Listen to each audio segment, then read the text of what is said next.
नमस्कार, आप देख रहे हैं जोहार झारखंड। आपके साथ मैं हूं शिप्रा झा और बुलेटिन की शुरुआत इस वक्त की बड़ी खबर के साथ करते हैं। सूत्रों के हवाले से इस वक्त की बड़ी खबर मिल रही है। चंपाई मंत्रिमंडल को जल्द ही 2 नए मंत्री मिल सकते हैं। 28 जून को 2 मंत्रियों का शपथ ग्रहण हो सकता है।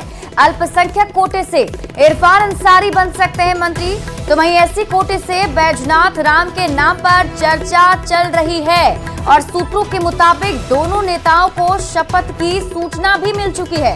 अगर बैजनाथ शपथ लेते हैं तो वे 12वें मंत्री का पद भी काफी महत्वपूर्ण होगा।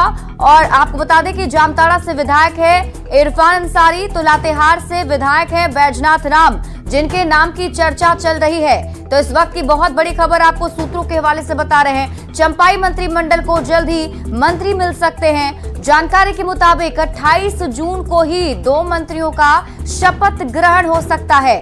इसमें अगर हम बात करें अल्पसंख्यक कोटे से, तो इरफान अंसारी को मंत्री बनाया जा सकता है। वहीं एससी कोटे से बैजनाथ राम के नाम पर चर्चा चल रही है। आप लोग बहुत जल्दी हो जाएगा, नजदीक में है। क्या इस हफ्ते में इसके बहुत नजदीक है। नहीं, अब ज्यादा वक्त नहीं है। दिल्ली में जो बैठकें हुई थी उसमें भी तमाम बिंदुओं पर चर्चा हुई है और हमें लगता है कि बहुत जल्द जो कांग्रेस कोटे का जगह खाली हुआ है उसमें शीर्ष नेतृत्व पूरी तरह संजीदा है और बहुत जल्द हम ये कह सकते हैं कि मंत्री पद का शपथ ग्रहण जो है राज्य में। और हमारे साथ ब्यूरो चीफ दिवाकर तिवारी अधिक जानकारी के साथ जुड़े हुए हैं, सीधे उनका रुख कर लेते हैं। दिवाकर जी, एक तरफ विधानसभा चुनाव की सरगर्मी अब तेज होती चली जा रही है झारखंड में तैयारियां, और इसी बीच खबर ये सूत्रों के हवाले से कि 2 मंत्री जो है वो शपथ ग्रहण कर सकते हैं। झारखंड की राजनीति इस वक्त किस तरीके से आप देख पा रहे हैं इसे? देखिए, झारखंड में जो महागठबंधन है वो विधानसभा चुनाव के नजरिए से सारे फैसले कर रहा है। और ऐसे में जब आलमगीर आलम रिजाइन किए थे, उन्होंने नेता प्रतिपक्ष के पद से रिजाइन किया था कांग्रेस के, और जो मंत्रिमंडल है उससे भी रिजाइन किया था उन्होंने। तो ये खबर चल रही थी कि उनके रिक्त स्थान पे किसी माइनॉरिटी वर्ग से ही जो कांग्रेस का विधायक है उसको मंत्रिमंडल में शामिल किया जाएगा।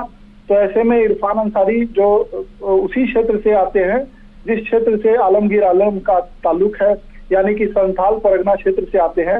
और संथाल परगना में जो मुस्लिम समाज है या आदिवासी वर्ग है या क्रिश्चियन वर्ग है, वो तीनों कंसोलिडेशन के साथ महागठबंधन के साथ वोट करता रहा है। और उसके नतीजे जो है आपको लोकसभा चुनाव के नतीजों से जाहिर हो जाता है कि किस तरीके से कंसोलिडेशन के साथ वोट किया। और झारखंड में जो ट्राइबल के लिए जो आरक्षित सीटें हैं वो सभी पांचों की 5 सीटें जो है वो महागठबंधन की झोली में गिरे हैं। तो अब इसी जो है रणनीति के तहत अब जो महागठबंधन है और जेएमएम कांग्रेस आरजेडी की जो सरकार है राज्य में, वो मंत्रिपरिषद के रिक्त स्थानों को भरना चाहती है, लेकिन उसके पीछे जो स्ट्रेटजी है वो विधानसभा चुनाव के तहत ली जा रही है। यानी कि संथाल परगना क्षेत्र से ही मुस्लिम समाज से इरफान अंसारी को शामिल कराया जाए, और जो झारखंड में 9 सीटें आरक्षित है अनुसूचित जाति के लिए, यानी कि जो दलित समाज है उसके लिए 9 सीटें आरक्षित है। तो बीजेपी की भी नजर उन 9 सीटों पे है, इसीलिए बीजेपी ने अपने नेता प्रतिपक्ष का जब चुनाव किया तो अमर बावरी को वो पद सौंपा। तो अब जो महागठबंधन है उसकी काट में वो उसी वर्ग से जो बैजनाथ राम है, जो काफी कद्दावर नेता माने जाते हैं, वो बीजेपी से जुड़े रहे हैं। बीजेपी की जब सरकार बनी थी सहयोगियों के साथ तो उसमें भी वो मंत्री रहे, स्वास्थ्य मंत्री का जिम्मा संभाल चुके हैं, शिक्षा मंत्री का जिम्मा संभाल चुके हैं, और पलामू से कद्दावर नेता माने जाते हैं। तो उनके चेहरे को आगे करके दलितों के जो वोट बैंक है उसको साधने की कोशिश करेगा। वैसे दिवाकर जी, हमने देखा जब चंपाई कैबिनेट में नए मंत्री जब शपथ ग्रहण पहले हो रहा था और उसमें शामिल हो रहे थे, तो उस वक्त कांग्रेस में काफी नाराजगी भी देखने को मिल रही थी। कई जो विधायक थे वो अपने नाम को आगे कर रहे थे। इन दोनों पर क्या सहमति बन चुकी है, क्या लगता है आपको? देखिए, अगर अल्पसंख्यक कोटे से बात करें तो इरफान अंसारी के बाद कांग्रेस के पास कोई विकल्प नहीं है। तो उनके पास व्यवस्था कहिए या मजबूरी कहिए या इरफान अंसारी की मजबूती कहिए, इरफान अंसारी अपने क्षेत्र में काफी कद्दावर नेता माने जाते हैं और वो लगातार चुनाव जीतते आ रहे हैं। उनके पिता फुरकान अंसारी जो यूनाइटेड बिहार में भी मजबूत नेता के तौर पे आगे रहे, वो बिहार की जो सरकार रही महागठबंधन की, वहां भी वो जो है कांग्रेस कोटे से मंत्री रहे हैं और लगातार वो कांग्रेस से जुड़े आ रहे हैं। पारंपरिक तौर पे राजनीति होती है इस परिवार की। तो इरफान अंसारी की सीट जो मानी जाती है, वो माना जाता है कि वो काफी मजबूत सीट है, वो काफी लोकप्रिय है संथाल में। और इस बार जब लोकसभा के चुनाव हुए तो उन्होंने अपने क्षेत्र से लीड भी कराया, तो इसलिए एक तरीके से कहिए कि उनको इनाम दिया जा रहा है। बिल्कुल, कहीं ना कहीं अगर देखा जाए तो अभी से ही तैयारी की जा रही है और आगामी विधानसभा चुनाव को देखते हुए सरकार फैसला ले रही है। बहुत बहुत शुक्रिया हमारे साथ जुड़ने के लिए और जानकारी साझा करने के लिए। और हमारे साथ न्यूज़ 18 संवाददाता गौरव झा जुड़ रहे हैं।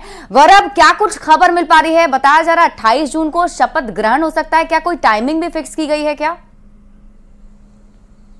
बिल्कुल हंसिप्रा, आपको बता दें कि जिस तरीके से आज सुबह ही खुद मुख्यमंत्री ने कहा कि बहुत जल्द ये निर्णय लिया जा सकता है और उसके बाद फिर ये चीजें निकलकर सामने आई कि इसी महीने अंतिम समय तक, यानी 30 दिन का ये महीना है और उससे पहले ये शपथ ग्रहण हो सकता है। फिर बातें ये निकलकर सामने आई कि संभावित रूप से दोनों ही जिन भी मंत्रियों को बनने का नाम सामने आ रहा है, यानी जिन भी विधायकों को मंत्री बनने का नाम सामने आ रहा है, लगभग उन लोगों को कह दिया गया है कि 28 तारीख को शपथ ग्रहण समारोह हो सकता है। हालांकि इसकी पुष्टि अब तक नहीं हुई है, लेकिन सूत्रों के मिली जानकारी के मुताबिक ये एक तारीख निर्धारित किया गया है। अगर सब कुछ सही रहा तो इस दिन शपथ ग्रहण समारोह हो सकता है। जिन दो विधायकों को मंत्री बनाने का नाम चल रहा है, अगर उन दोनों की राजनीति को अगर आप देखेंगे तो आपको पता चलेगा कि दोनों ही नेता अपने अपने क्षेत्र में कद्दावर नेता रहे हैं। अगर हम लातेहार के विधायक बैद्यनाथ राम की बात करें तो बैद्यनाथ राम का नाम इससे पहले भी मंत्री बनने में आया था, जिस वक्त चंपई सोरेन की सरकार बनी थी। यानी हेमंत सोरेन के इस्तीफे के बाद जब चंपई सोरेन ने शपथ लिया और उस वक्त जब मंत्रिमंडल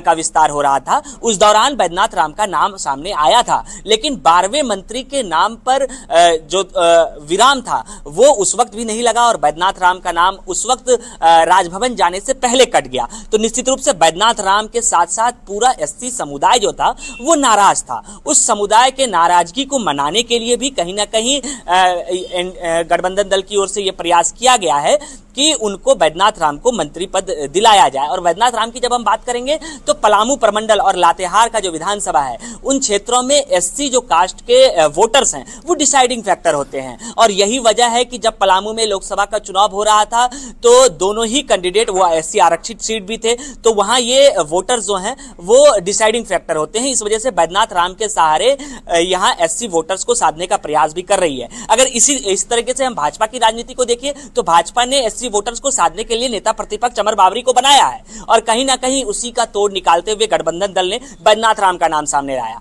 अब हम दूसरी बात इरफान अंसारी की जब करेंगे तो इरफान अंसारी ने मीडिया से बात करते हुए भी इन बातों का जिक्र किया है कि अगर उन्हें मंत्री पद मिलता है तो जो नाराजगी आम लोगों की सरकार से थी उस नाराजगी को दूर करने का प्रयास किया जाएगा। कहीं ना कहीं ये बयान देते हुए इरफान अंसारी ये साधने का भी प्रयास करते हैं कि पूर्व के मंत्रियों ने कुछ बेहतर काम नहीं किया है और इन चीजों पर इरफान अंसारी पहले भी मुखरता के साथ बयानबाजी करते रहे। तो अब देखना होगा कि जब इरफान अंसारी को वो पद मिलता है, अब बात होगी कि कौन सा मंत्रालय किसको मिलने जा रहा है। अगर हम मंत्रालय की जब बात करेंगे तो कांग्रेस के जो सूत्र हैं वो ये बताते हैं कि कांग्रेस के कोटे में जो भी मंत्रालय हैं वही मंत्रालय कांग्रेस के विधायकों को मिलेगा जो मंत्री बनने वाले हैं। यानी अगर हम देखें तो ग्रामीण विकास विभाग कांग्रेस के कोटे में था जब वहां आलमगीर आलम मंत्री थे, लेकिन जब आलमगीर ने इस्तीफा दिया तो ग्रामीण विकास का पद ही खाली है और उसी पद पर इरफान अंसारी को दिया जा सकता है। इरफान अंसारी ने बयान देते हुए ये भी कहा कि हमने मुख्यमंत्री को ये कहा है कि अबुआ आवास में 1 लाख रुपए और जोड़े जाए, यानी वो अपने कामों में भी लग चुके हैं। जिन विधायक को मंत्री बनाने की कवायद चल रही है वो विधायक ये बयान दे रहे हैं कि हम मुख्यमंत्री को ये सलाह दे रहे हैं कि ग्रामीण विकास विभाग में इन चीजों को किया जाए। तो ये यानी कि गौरव इससे लगभग साफ हो चुका है कि सारी स्थिति पहले से क्लियर है और इन दोनों को बता भी दिया गया है। लगभग ये तय है कि 28 तारीख को चंपाई कैबिनेट का विस्तार हो सकता है। बहुत बहुत शुक्रिया तमाम जानकारी हमारे साथ साझा करने के लिए। और इस बीच आपको बता दें, न्यूज़ 18 संवाददाता गौरव झा ने इरफान अंसारी से बातचीत की है। बातचीत के दरमियान उन्होंने क्या कुछ कहा है आपको दिखाते हैं। रेडी है? झारखंड में अगले मंत्री पद की शपथ कौन लेगा, इसकी चर्चा तेज है। झारखंड के मुख्यमंत्री चंपई सोरेन ने भी कहा है कि आने वाले कुछ दिनों में यानी इस महीने के अंत तक झारखंड को नया मंत्री मिलने वाला है। सबसे अधिक चर्चा कांग्रेस से विधायक इरफान अंसारी की है, क्योंकि आलमगीर के इस्तीफे के बाद वो सीट खाली हुआ और अल्पसंख्यक के कोटे में ही वो सीट था। इरफान साहब हमारे साथ हैं। इरफान साहब, मंत्री पद की शपथ आपको लेनी है, कितनी उत्सुकता है इसकी? ये आपको कैसे पता है कि लेनी है कि नहीं लेनी है? सूत्र बता रहे हैं कि आपका ही जगह है, अल्पसंख्यक कोटे से एकमात्र विधायक आप ही बचे हैं जो मंत्री बन सकते हैं। अब सूत्र के अनुसार आप हमसे बात मत कीजिए। देखिए, ये कांग्रेस पार्टी है। कांग्रेस पार्टी का हर निर्णय हमारे आलाकमान करते हैं और आलाकमान का हर निर्णय हम लोग मानते हैं। आलाकमान हमारा गार्जियन है और कांग्रेस पार्टी ने बहुत कुछ दिया हमें। श्रीमती सोनिया गांधी जी ने मुझे पहले टिकट दिया जब मैं डॉक्टर था, तो उस परिवार का मैं काफ़ी ऋणी हूँ। हम लोग कांग्रेस पार्टी से बिलोंग करते हैं और टिकट मिला तो मैं जीता, एक बार नहीं 2 बार जीता। तो कोई लालसा नहीं है, मैं पार्टी के लिए एक वफादार योद्धा हूँ। बस आलाकमान मुझे सम्मान देते हैं, यही मेरी बड़ी बात। मंत्री इरफान अंसारी अपने विभाग में भी बहाली निकालेंगे? अगर सुन लीजिए, मैं बता रहा हूँ, अगर ऐसा आप लोगों की दुआ लगी क्या? समय नजदीक है। अगर आप लोगों की दुआ लगी, अगर मैं ओथ ले लिया तो कीर्तिमान विभाग में स्थापित कर दूंगा। मैं कहना चाहता हूँ आपको, अगर ऐसा हुआ, अगर पार्टी ने जवाबदेही दिया तो पार्टी, हम कहेंगे कि कार्यकर्ताओं के साथ साथ जनता खुश हो जाएगा, युवा खुश हो जाएगा हमारा, और भाजपा का नामो निशान हम मिटा देंगे यहाँ से। क्या बात करते हैं? बिल्कुल, हमारे साथ इरफान अंसारी साहब थे, जिनका कहना है कि जैसे ही इन्हें मौका मिलेगा और जैसे ही ये चुनाव यानी कि मंत्री बनेंगे, मंत्री बनने के बाद एक विकास की बयार बहेगी और आम जनमानस को इससे बहुत लाभ होने वाला है। गौरव झा, न्यूज़ 18, रांची। तो चंपाई कैबिनेट के विस्तार को लेकर कवायद काफी तेज होती चली जा रही है। तो अगले मंत्री पद के शपथ पर बीजेपी ने जेएमएम और चंपाई सरकार पर हमला बोला है। प्रतुल शाहदेव ने कहा कि यह सरकार सिर्फ आश्वासन पर ही टिकी हुई है। पिछले 4 साल और 7 महीने से सिर्फ आश्वासन ही दिया गया है। उन्होंने आगे ये भी कहा कि हम मांग करते हैं कि अगले मंत्री के रूप में झारखंड में किसी एससी को मंत्री दिया जाए। देखिए, आश्वासनों पर तो ही सरकार ने 4 साल 7 महीने टिका दिया। अभी तक बेरोजगारों को बेरोजगारी भत्ता नहीं मिला, 5 लाख नौकरियां नहीं मिली, महिला अत्याचार उत्पीड़न की संख्या कम नहीं हुई। जो लूट का खेल था वो माइनिंग, कोयला, बालू, नौकरी, तमाम ट्रांसफर पोस्टिंग घोटाला कुछ खत्म नहीं हुआ। सिर्फ आशा देखती है यहाँ की जनता, ये सरकार डिलीवर नहीं करती। हम लंबे समय से मांग कर रहे हैं कि सरकार में एक भी शेड्यूल कैटेगरी का, शेड्यूल कास्ट का कोई मंत्री नहीं है। आपको शेड्यूल कास्ट से भी मंत्री देना चाहिए। और इस बीच आपको बता दें, मुख्यमंत्री चंपाई सोरेन आज धनबाद आने वाले हैं, जहां वो 383 करोड़ की योजनाओं की सौगात देंगे। योजनाओं के लाभुकों को परिसंपत्ति वितरित की जाएगी। करोड़ों की संपत्ति का वितरण आज सीएम करने जा रहे हैं। कुछ लोगों को नियुक्ति पत्र भी मुख्यमंत्री चंपाई सोरेन बांटने वाले हैं। सीएम चंपाई सोरेन के इस दौरे को लेकर जिला प्रशासन ने भी पूरी तैयारी कर ली है। तो आज बड़ी सौगात मिलने जा रही है झारखंड वासियों को। मुख्यमंत्री आज धनबाद में 383 करोड़ की योजनाओं की सौगात देंगे। और राज्य से बड़ी खबर है, झारखंड में मध्य प्रदेश की तर्ज पर ट्रिपल टेस्ट कराने की अनुशंसा की गई है। मुख्यमंत्री से राज्य पिछड़ा वर्ग आयोग ने एक बार फिर अनुशंसा की है। स्वतंत्र पिछड़ा वर्ग कल्याण मंत्रालय और निदेशालय का गठन की मांग की गई। हर जिले में पिछड़ी जाति के विद्यार्थियों के लिए आवासीय विद्यालय खोलने की भी मांग हुई है। अत्यंत पिछड़ा वर्ग और पिछड़ा वर्ग को जेपीएससी जेएसएससी परीक्षा में 5 साल वर्ष की छूट की अनुशंसा है। तो वहीं फरवरी में भी ये अनुशंसा की गई थी। एक बार फिर से ये अनुशंसा सरकार से की गई है। रांची में नशा मुक्ति दिवस पर मोरहाबादी मैदान में जन जागरूकता अभियान चलाया गया। कार्यक्रम में मुख्यमंत्री चंपाई सोरेन और उद्योग मंत्री सत्यानंद भोक्ता शामिल हुए।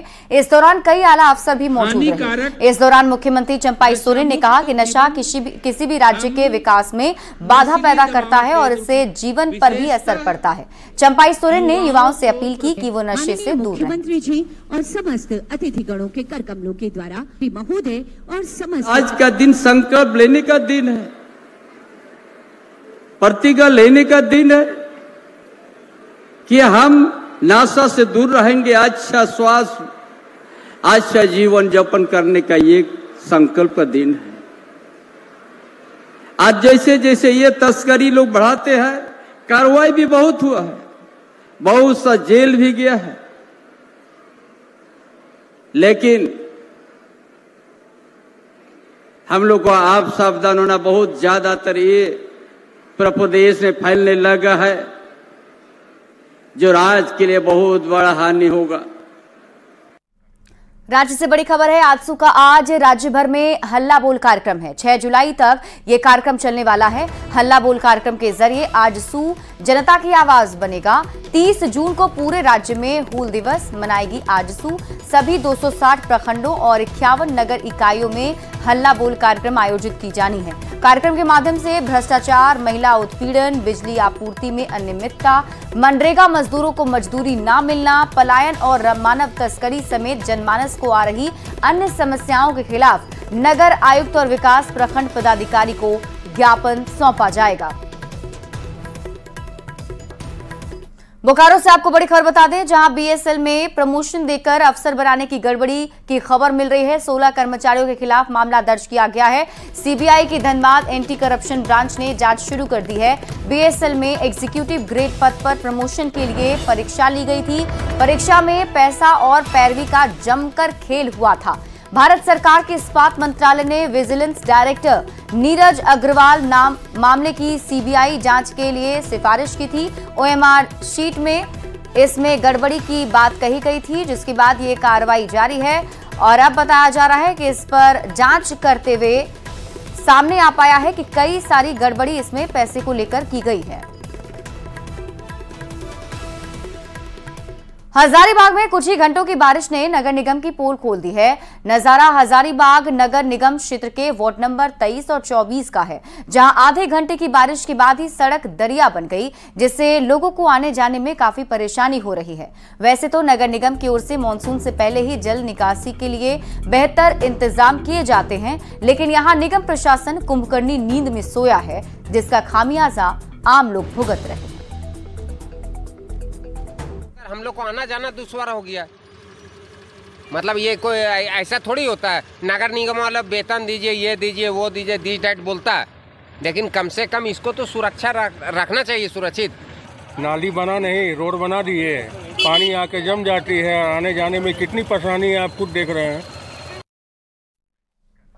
और सिर्फ हजारीबाग ही नहीं बल्कि रामगढ़ से भी ऐसी ही तस्वीर सामने आई है। पतरातू प्रखंड कार्यालय से सटे पतरातू जयनगर मुख्य सड़क पर घुटनों भर पानी भरे रहने से लोगों को आवागमन में परेशानी हो रही है।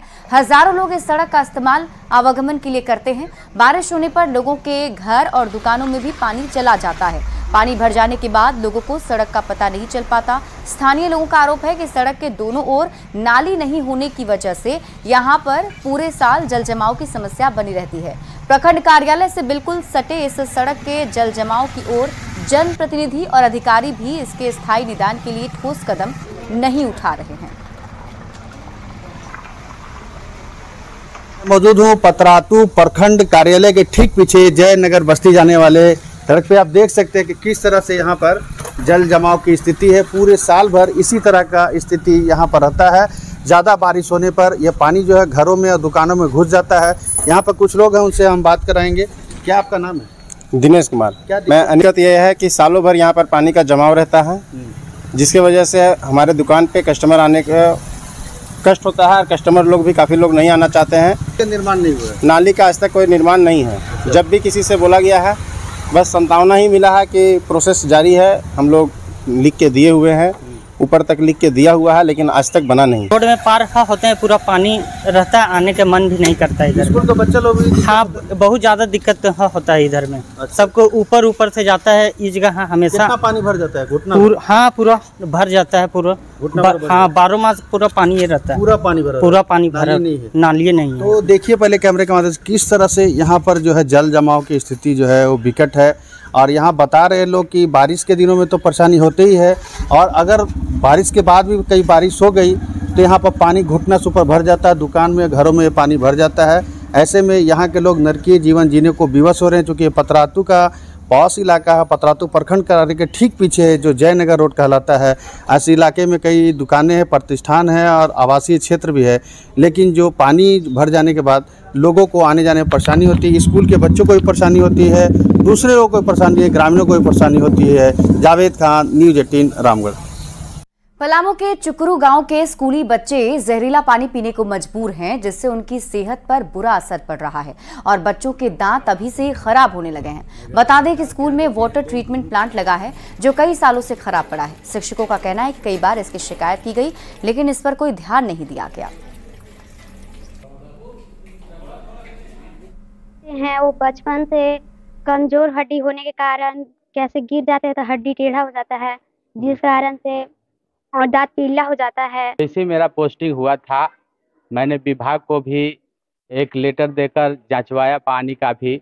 इसमें बहुत ज़्यादा फ्लोराइड की मात्रा है, जिसमें कि मैं विभाग से अनुरोध किया कि यहाँ पर हमारा मंथली साप्ताहिक जो भी है अपना जो सर्कुलर है उसके हिसाब से ये हमेशा जांचते रहें और दूसरा फिल्टर लगाने का प्रयास किया जाए।